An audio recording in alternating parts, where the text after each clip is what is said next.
Monetization on Instagram is coming any day now, with Instagram rolling out a ton of new features, fine-tuning the platform. On top of this, we've got a new Instagram analytics dashboard coming, new chat colors, and a massive update to the way that we view stories, and that could massively affect your story views. Today, I'm back with another Instagram update, as last time you guys absolutely loved it, and I'm going to go over some of the planned updates for Instagram in the coming weeks, as well as what I think of them and what you can do to get the best results with them. As a quick disclaimer, I do not work for Instagram. I am not in any way affiliated with them. I get all my information from a data hacker on Twitter who has basically successfully predicted every single update on Instagram, or at least most of them, and her name is Jane Wong. My only connection to Instagram is the fact that I earn a living off the platform through my own pages and through helping clients. The first of the 7 updates that I wanted to talk to you about today is the fact that Instagram have added an option when you're going to upload a video to only view videos that are 60 seconds or longer. Now, this is pretty minor, but it'll make it simpler when uploading to Instagram TV, as if you've got 1,000 images in your camera roll, and then you can change it to select just the long videos, which you may have already edited for IGTV.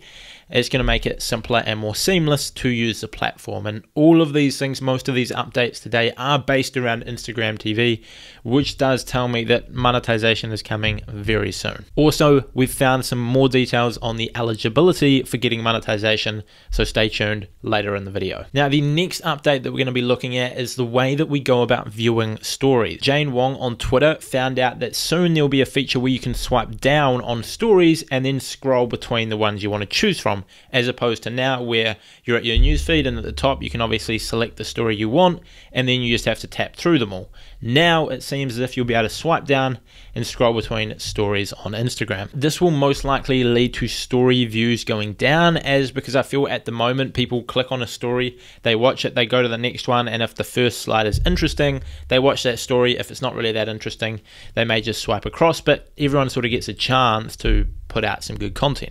Whereas now I feel like people may watch a story, swipe down, scroll across to the people that they care about or the pages that they enjoy the most, and the other ones will probably receive a lot less views. I personally believe this is because Instagram know that IG stories are massively overpowered when it comes to driving traffic to your business, and whenever something gets a lot of organic reach and sends a lot of traffic off the site, Instagram are not usually happy about that, because 1, they want you paying for ads to get traffic to your site, and 2, if people are leaving Instagram, that gives them less opportunities to display ads on the platform, which is not good for their profit. I guess at the end of the day it makes sense for Instagram to do this, but it kind of sucks for those of us who, use it to make an income. Use this feature while you can. Take advantage of stories while they are still very, very lucrative. The third update is another pretty minor one, but it has been revealed that Instagram are going to change it soon so that you will only be able to change your username twice per fortnight. Currently, you can change your Instagram username as often as you want.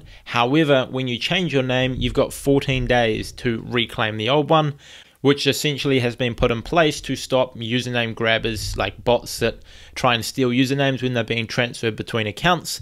And it seems like this may be another measure that Instagram are using, so people can't change their name too often, transferring accounts and, that sort of thing. Update number 4, and the one you have all been waiting for, is about Instagram TV monetization, and what you need to do to be eligible, and what content will and will not be eligible for monetization. As we get closer to the release of Instagram monetization, I'm sure more details will be coming out. For now, we can see the do's and the don'ts of Instagram monetization. The first thing that you should be doing, which I guess is common sense, is know the community guidelines so that you post content that abides by it and doesn't break those rules. The second one is only post content to Instagram TV that you either created or have the rights to use. And the third one is maintain an established presence to your account, whatever that means. It continues to say do not post content that infringes on copyright, such as posting content that you do not have the rights to use. Do not misinform, mislead, or overly sensationalize. Not quite sure what the over sensationalize mean, but that may mean that our favorite financial guru, Jake Paul, could be in a bit of trouble when it comes to securing the bag with Instagram monetization. And finally, do not compromise quality for viral distribution. Now, I'm not totally sure what they mean when they say compromising quality for viral distribution, but I assume this will mean they're not going to be too happy with people that are putting like the black and white bars at the top and the bottom of videos and adding like the text and emojis to it to try and make it go viral, which you often may see on Facebook or Instagram by a lot of comedians or even business people, and entrepreneurs tend to do this a lot. It's quite attention grabbing, and it seems like Instagram TV do not want a bar of this. Now, based off these guidelines, it sort of seems like Instagram TV is trying to go more down the route of YouTube as opposed to Facebook, where you get longer form content on the platform. On Facebook, it sort of seems to be dominated by like 1 to 3 minute videos from what I've seen when I scroll the newsfeed, and a lot of this sort of viral stuff. Whereas it seems like Instagram are trying to make a switch to become more like YouTube, where it might be longer form 5, 10, 15 minute videos, which are not about going viral, but instead are more, in-depth videos, documentaries, or 10, 15 minute vlogs, or even videos like mine that I post on YouTube. Seems like they're looking for that stuff there, higher quality content. So to put it straight, if you run an Instagram theme page reposting other people's content, you will not be eligible for monetization unless you do one of these two things. Number one, create your own content.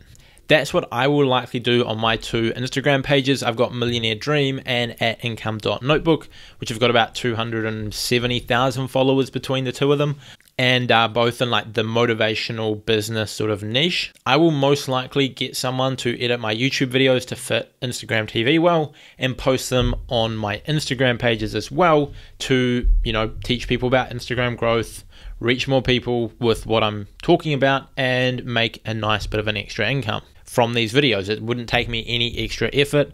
Might just cost me a little bit of money to pay an editor to make it for Instagram, post it up there, and it's a nice another income stream. Or number two, licensing content. Now, I'm not quite sure how this will work and if Instagram will allow it, but I know a lot of people do this on Facebook. It's totally legal over there, as far as I'm aware. Consult a lawyer, don't sue me. So it may happen on Instagram too.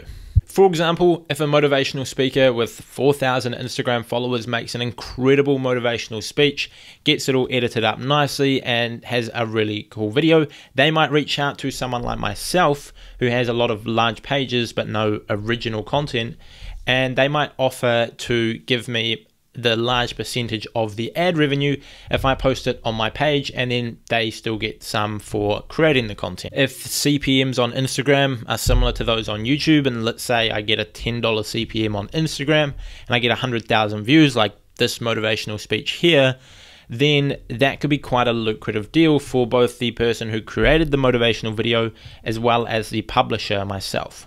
At $10 per 1,000 views, if I got 100,000 views, that means it's another $1,000 in revenue from one post. And these are completely speculative numbers and estimates. I'm not basing this off anything aside from my YouTube CPMs and my Instagram views.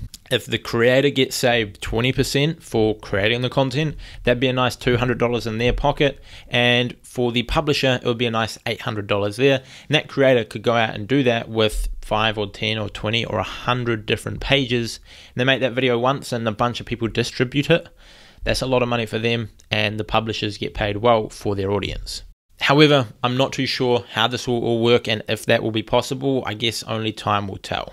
But if this is possible and Instagram monetization does work for these sort of pages, then the business motivation pages income and values will skyrocket. So there is no better time than now to create one and build one if you want to make a bit of cash.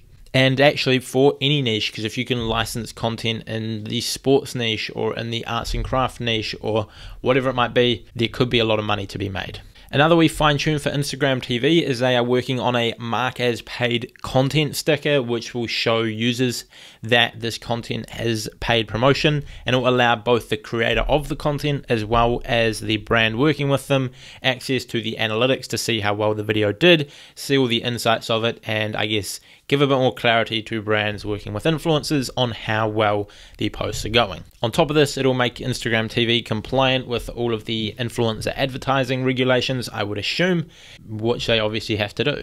And lastly, Instagram are adding the ability to change the color of your chat, which they do already on Facebook, and I guess it's just a small wee cool update for those of you that want to spice up your DMs. And lastly, it seems like Instagram are bringing a fresh new update to the analytics screen where they will be changing a bunch of things there.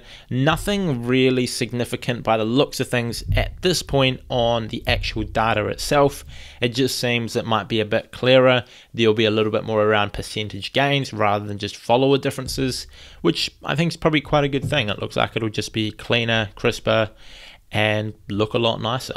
So that wraps up today's video. I'm thinking of doing a monthly video where I talk about new updates that are coming to Instagram or ones that have recently been rolled out and giving my opinion on them, as well as what you can do to get the most out of them. If you'd like to see that series, make sure you like this video so I know you enjoyed it, and let me know down in the comments below that you did enjoy this video and that you want to see more of these, and then I can obviously go out and make them and everyone's happy. And as always, if you are new around here, subscribe to the channel. I put out a ton of content all about Instagram and making money online. So subscribe if you're new, like the video, leave a comment down below, and if you want to grab my free Instagram ebook, that is linked in the description down below as well. Thanks for listening. Hope you learned something, and I will see you all later.